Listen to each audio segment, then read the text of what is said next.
The finale of Pluribus is here, entitled La Chica o el Mundo, which translates into The Girl or the World. This episode did quite literally see one of those very options pitted against the other. In my mind, this episode felt like a strong callback to the second episode of the season, when Carol met up with the other survivors in Bilbao and was being pushy, aggressive, and forcing her opinions onto the other survivors. However, this time round, we were seeing Carol being on the receiving end of that, and she wasn't that responsive to it. With Carol's love story being bittersweet, her getting a sense of jealousy, and us also getting a deeper insight into the fact that Carol and Helen's relationship might not have actually been that happy of one. Let's dive into the finale, break down the ending, the opening scene, the most important details, revelations, and answer what it means for Season 2. Here is Pluribus Episode 9, Ending Explained. Just to let you know, this video will contain spoilers from every episode of Pluribus. The opening scene. So the beginning of the finale pretty much began at the time period of where the end of the episode was taking place, which was around 71 days after the joining had happened. The first thing that we saw was a plane flying over a remote village in the mountains, and at first I was questioning what it was and who could have been up there. But the moment that we saw Kusimayu, one of the few survivors that spoke English from episode 2 of the show, who openly said to Carol that she wanted to become a part of the joining, it made me feel like she was finally going to get her dream. And her dream was what she got with what was being carried in the plane and protected in the car with a seatbelt, showing just how valuable the others viewed it. What was quite harrowing was that Kusimayu almost had a last supper, or her death row meal so to speak. I say this because the others said to her that they made her favourite lunch. This would be the last time that Kusimayu would truly taste her favourite food whilst holding complete individuality. With her also sweeping a singular spot on the floor over and over again, it almost showed that there was a sense of boredom that she had. The others were probably just doing everything for the village and she had nothing to do. Kusimayu hadn't gone on a big lifestyle changing spree like Kumba. She wasn't trying to save the world like Manousos. In her small village that was within the mountains, she was just bored and waiting to change. Before the joining process happened, we saw her nurturing a goat inside of a pen and she was stroking it. Goats are often said to represent independence and curiosity, so I thought it was quite fitting that it was the very thing that she was looking after, and in a moment those things were going to be taken away from her. She'd never have independence, nor would she ever be curious about anything ever again, because as part of the hive mind, she'd know everything. Something that I found quite interesting in this opening scene was that two members of the others were actually speaking with one another out loud. One commented on the sky, saying how it was a deep blue, and the other spoke of the smell in the air and how they felt hopeful. This is behaviour that we've not really seen between members of the others before because there's no need for them to speak. They have the electromagnetic connection between them that enables them to communicate, so it was odd that they decided to actually speak to one another. I don't know whether it was just a sense of excitement that was present, or if because Kusimayu hadn't joined yet, they spoke out loud. Otherwise it would just be silent, so they wanted that sense of normality for her. Whilst she was waiting for it to arrive from the plane, she was sitting inside of the pen. Whilst this was all voluntary from her, there was something about the fact that she was in there with the animals which just made it feel like she was caged and was awaiting her death sentence. Like I said, she had her final meal, so it felt like it was tying into those last moments of being alive. When Kusimayu eventually came out of the pen, she walked off with the two members of the joining, and as they all moved, there was a synchronicity which, even though she wasn't joined yet, it almost gave a glimpse into what it was going to be like. When we saw what was being transported, it confirmed to us that she'd already given over her stem cells, and with the others saying to her, "Don't be scared," and her responding and saying, "I'm not," that sense of paradise that she was promised and the boredom and sense of being alone that she felt had clearly gotten the better of her. So now she was fully ready for it. Even though we were under the impression that it was going to work, there was still this tension that was underlying the entirety of this scene. Was her body definitely going to accept it, or were we going to see it not take to her and her actually end up dead? We saw the fitting that occurred in episode 1 of the show where the joining actually took place. She was laying down on the ground, which in my mind made it seem like she was almost being reborn again. She was at one with the earth, so when she opened her eyes, the first thing that she'd see as a member of the joining would be the others, and then once it was complete, she then had a smile on her face. What I found quite haunting, but weirdly humorous, was the response that the others had to this. There was no celebration, no words spoken, there wasn't even a reaction from Kusimayu. The village fell silent and there were no cheers, but everybody just got up, emptied the houses, tidied up and cracked on with what they were doing. She was now just simply a part of it. The biggest and most symbolic thing about this scene could arguably be when she released the animals from the pen. As Kusimayu was the last remaining survivor there, the animals were being contained, but with the joining releasing all animals so they'd be free and not under the containment of humans, the goat was now free to go wherever it wanted, even if in that brief moment it followed her. Then after that, all of the others left the village too. To me, on a wider scale, it almost felt like in this instance, Kusimayu was the goat that the others were tending to in this remote village in the mountains, and that was their pen. But now with Kusimayu being a part of the joining, the gate was open and the others were now free to leave the pen. This is where it felt like the parallels to episode 2 began, and I'll call them out as we go through the video because there were quite a lot. What this opening scene exposed us to was the fact that the members of the other survivors were willing to change their mind and become a part of the joining, but also that the others weren't bluffing and they did actually have a way of converting the people that were seen to be immune. This was something that connected right the way through to the ending of the episode, with the reveal about Carol's eggs being able to be used as a way of extracting stem cells from. 60 days and 16 hours. The first thing that we saw after the opening title sequence was the drone watching Manousos driving his final few miles to Carol's home, the destination of the thousands of miles quest that he'd been on. Zosia and Carol were watching the drone footage on the TV as he was approaching her home. Zosia said he won't talk to us when Carol asked her, what does he want? And even though that seems strange now, when going back to episode 2 of the show, that was basically the mindset that Carol had. She didn't want the others to know much about her, and she never wanted the others to be in a room when she was talking to the other survivors. She even made sure that they turned off the recording device that was inside of the conference room in Air Force One. This was just like what we saw with Manousos when he wanted Carol in the ambulance or under the umbrella. Carol was once that paranoid individual that didn't know that much about them, just like Manousos was, and she clearly forgot that. The shoe was now on the other foot, and she was enjoying life like Kumba, but had the attitude of Lakshmi. There was a tender moment from Zosia which established the position that both Carol and Zosia were in. Zosia put her hand on Carol's back and rubbed her thumb slowly along it, which felt like a really intimate and comforting thing to do. Something that would never have happened a few episodes back because Carol wouldn't have allowed it. She also corrected herself and said, I'm thinking, instead of we're thinking. So it showed that she still wanted Carol to have that sense of comfort in her home when they were together. For the longest time, I did wonder if it was manipulation, and after seeing it through to the end of the episode, it basically is. The others are acting like this towards Carol because they wanted to keep Carol calm, in check, and not be seen as a threat, and by Zosia being used as a pawn to keep Carol happy, that's exactly what's happening. The others' lack of knowledge of Manousos was something that was also brought to light when Carol said, I'll hear him out, it's not like he's dangerous, is he? To this, Zosia responded and said, we don't think he'd hurt you. This connected all the way back to episode 2 of the show again, when Carol went to meet with the other survivors, and it was made apparent that Zosia wouldn't be able to prevent any harm from occurring to her. I thought it was going to be foreshadowing something bad happening, especially with the machete getting such a large focus throughout the episode, but it didn't end up resulting in anything. It just gave me a sense of intrigue about the past of Manousos and what it is that he did that was considered to be violent. Maybe it was taking that worker in the hospital hostage in Panama. When Manousos arrived in Albuquerque, it felt so wholesome. It was nice to see him reach that destination, and there was a sense of relief that was there when he stuck that ambulance in park. Emergency service vehicles were used all throughout this show. Carol was in the police car when she was in her state of wanting to save the world. Then when she entered this new mindset, she adopted the Rolls Royce.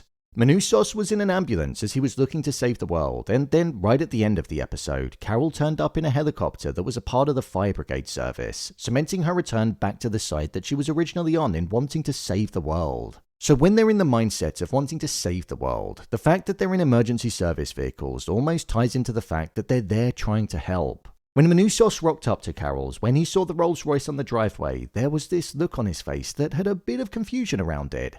I feel like this was almost like when Kumba first showed up and he decided to travel there in Air Force One. It showed that liberties were being taken, and Manousos could already see that. Manousos hadn't taken anything, right? And here Carol was with a Rolls Royce. What the initial interaction between Carol and Manousos showed us was just how different Carol was now to the version that she previously was. In front of her was basically the version of her up until about episode 6 of the show.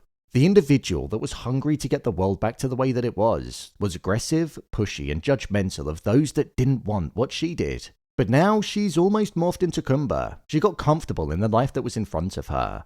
Carol seemed to prefer being with Zosia compared to Helen, as Zosia wasn't as judgmental as Helen when it came to her drinking, and Zosia actually enjoyed the books that she wrote, and even when seeing them on their trips towards the end of the episode, Carol seemed to be happy.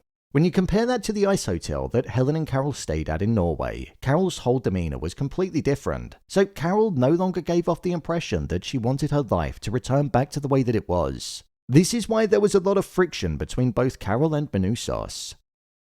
The mantra that Manousos was following was, if we can't fix them, then they're better off dead. This was something that Carol never believed, but it tied into the fact that Manousos had that dangerous streak within him and reinforced the different mindsets that the both of them had.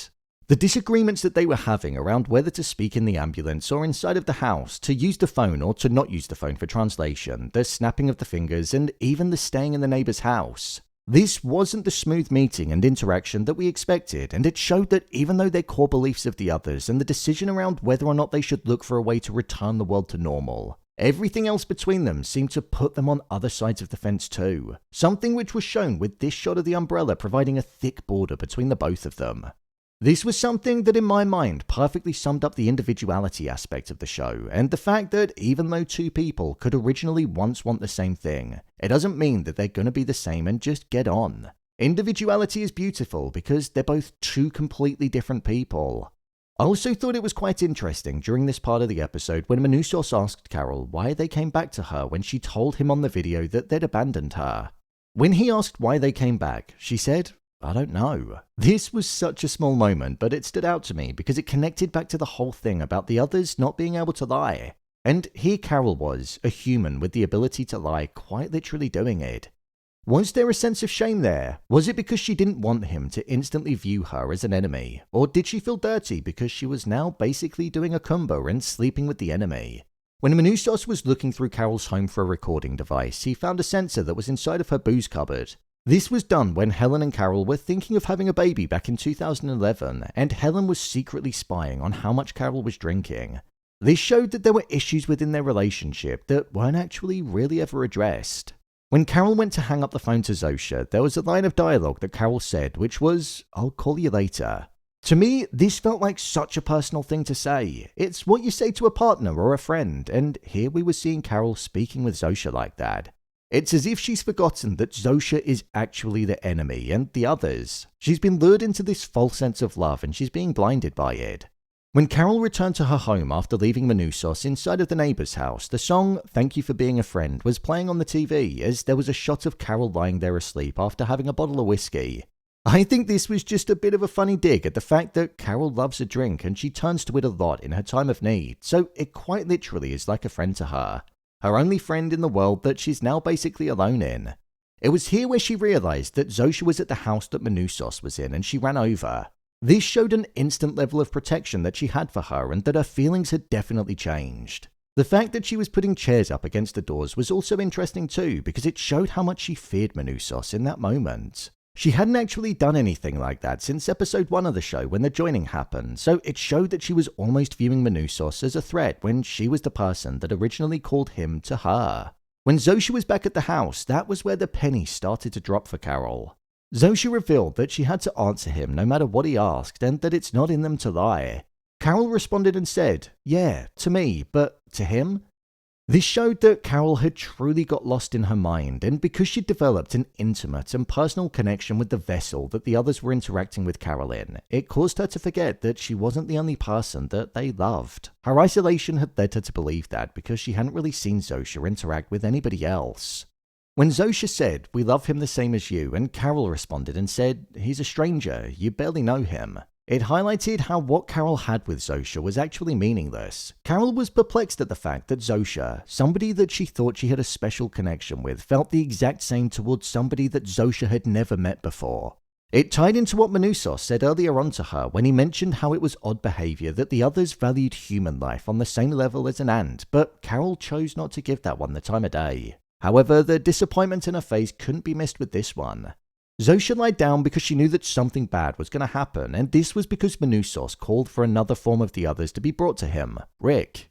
Manousos scared Rick to the point where he went into the frozen fitting state like we saw in episode 2, and it was here where he went to the ambulance and found the radio signal that he tapped into. He put the radio on 86130, and when he approached the subject, as they were fitting, we saw that the radio signal started to mimic the pulse of the person. The disturbing static was increasing, and then as the others came back to it, it slowed down. This almost showed that the specific channel that they could potentially communicate through could be connected in that specific way. It was also mentioned in the previous episode about the electromagnetic fields that allow the hive to subconsciously speak with one another. So I wonder if Manousos and Carol could find a way of being able to tap into this signal, or even cause a true interference so the communication wouldn't be able to be possible. Manousos was talking to Rick and was telling him that he knew that he was there and that it'd help him, believing that he'd be able to hear him, but he definitely wasn't able to at that moment. What Carol saw in this moment was somebody being tortured, and that's why she fired the weapon at the wall, to get him to stop. The close-up shots during the scene of Manousos talking to Rick really got across the intensity of the scene, the immersive nature of it, and the fact that it was a pressurized, stressful environment. Pair that with the static noise, the score, and then the loud bang that made me jump out of my skin. It was truly immersive.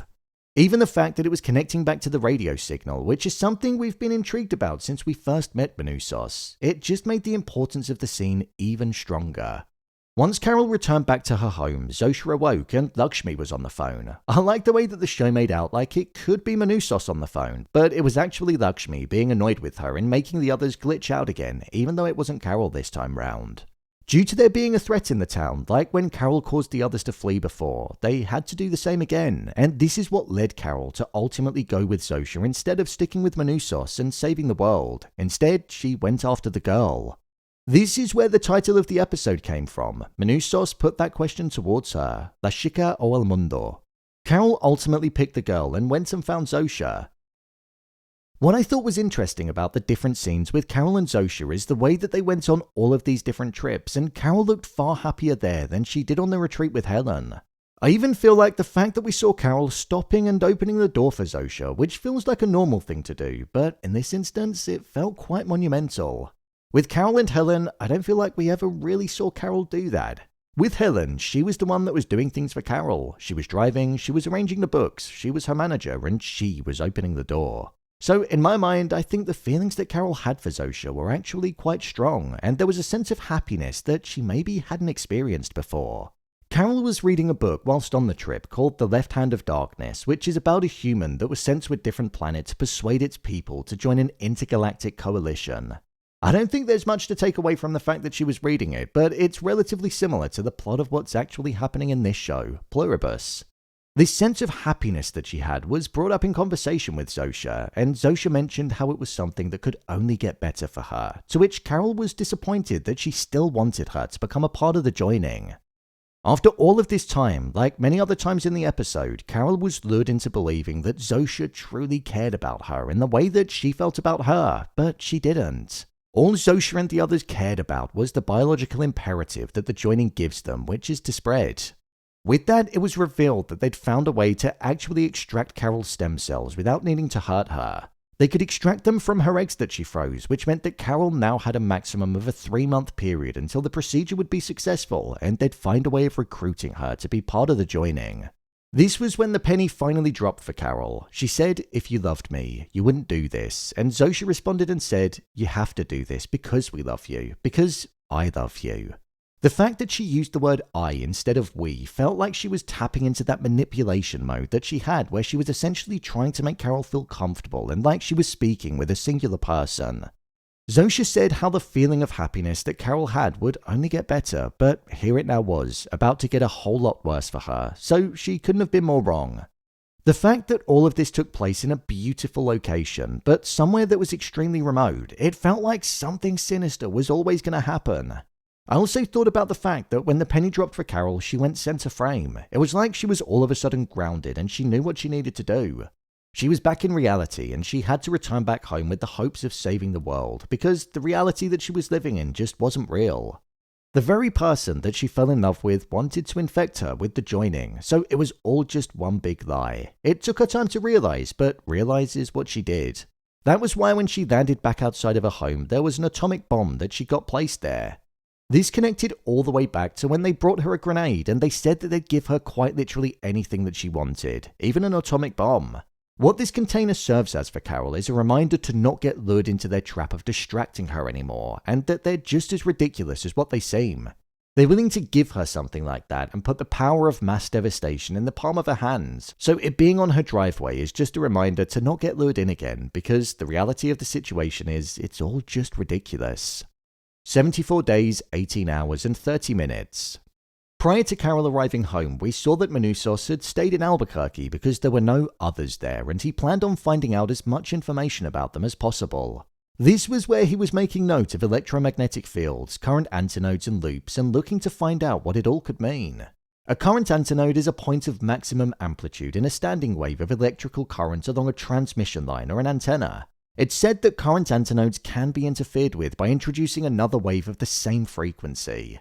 This allows for maximum interference of the original waves, so I wonder if that's something that Manousos and Carol are going to look to do with the hopes of rendering the others incommunicative. When Carol arrived back, there was a moment where the camera slowly went into her and she shook her head as if she just realized that everything that happened was a bit of a dream and now she was back in reality. When she said the words, "You win, we saved the world," to Manousos, that cemented the end of the first season. Carol was now back on side and wanting to find a reversal process. The clock was now ticking, and the two characters that would make the perfect allies get to be exactly that. My review of the finale. Before I pressed play on this episode, I literally had to take a moment because I was thinking to myself how I've not been as excited for a season finale of a show as much as I have been for this one in such a long time. I felt like anything could literally have happened. So I thought this was a really solid season finale to the show. It was the third longest episode of the season, and I'm glad that the finale was given just a bit more of a runtime than what we got for the majority of the episodes. I loved the three-part structure to it. It made it really digestible. We had the opening scene, which showed the others now had a way of converting. We had the middle section, which was about the division between Manousos and Carol and her choosing the girl over saving the world. And then we had the final chapter where we saw it connecting right the way back to the first chapter where that threat was made present. It was an easy episode to follow, and that level of threat that was established in the opening scene was always just simmering away and cooking in the background. The callbacks to episode 2 of the show in seeing how the shoe was now quite literally on the other foot for Carol was quite humorous, and I thought it was interesting to see just how much she'd changed. The Rolls Royce no longer caring about being bugged, Kusimayu being present and going off with the girl. Carol was the very thing that she was frustrated with in the second episode of the show, and it made for some entertaining viewing. It also made for some great tension and some great dialogue between the two main characters. The moments of tenderness and care that Zosia was showing to Carol was something that I thought was really funny to watch. When I saw that thumb just rubbing along her back, it just had me laughing because she was acting so different, and it genuinely did feel real. The others say that they don't bring harm to people, but Zosia was more than happy to weaponize the love that Carol had for her and mentally manipulate her. When looking back at this season of the show, I think it's comfortably been one of the best things on TV, not only from this quarter, but from the entirety of the year. It just screams Vince Gilligan. Pluribus has been a slow burn, which I really like, because in a world where we get instant gratification with shows and content, this really allows us to have time to think about what we're watching and what everything truly means. You don't get a lot of shows like that now, so to have something that you can really get your teeth into, it's just much more fun to watch. Personally, I'd have liked there to have been 10 episodes in this season. Vince does feel like a traditional TV man, and we used to get 10 episodes instead of 8 across the board, but he did go one more and gave us 9, so I'll give him that. Vince Gilligan has come out and said that it's probably going to be some time until we get season 2, but seeing as though the show was already greenlit for a season 2 when it was originally commissioned, at least we know that we're definitely getting it. The fact that it's become Apple's most watched TV show ever is a telling sign that it's going to be returning anyway. I feel like Vince Gilligan almost has the Nolan effect, but on TV. There are very few directors these days that have the weight of a Nolan to fill seats in cinemas, but he has the ability to be able to do so, and I feel like Vince Gilligan is the same, but for TV. He shoots, he scores, and never really misses with his shows, and that's what it feels like he's done with this. It's been an absolute pleasure watching this show, but it's been just as fun chatting about it with all of you in the comments every week for the past couple of months. I've got one more video planned on Pluribus where I'll be discussing theories for season 2 and the direction that the show could well go in, so it'd be good to get in the comments of that video because, like Carol and Manousos, I feel we might all have different opinions on the direction of the show. Also, I'll close off by saying thank you for watching these breakdowns every week. It's brought me joy having someone to actually talk to about it, because nobody I know is actually watching this show. I know, they're fools, right? Missing out massively. So, there you have it, Pluribus Episode 9 Ending Explained. If you want to see every episode of Pluribus being broken down, then check the playlist below, it'll be there. And don't forget to subscribe so you don't miss future videos. What did you think of the finale? Share your thoughts in the comments. As always, thanks for tuning into the video and I'll see you in the next one.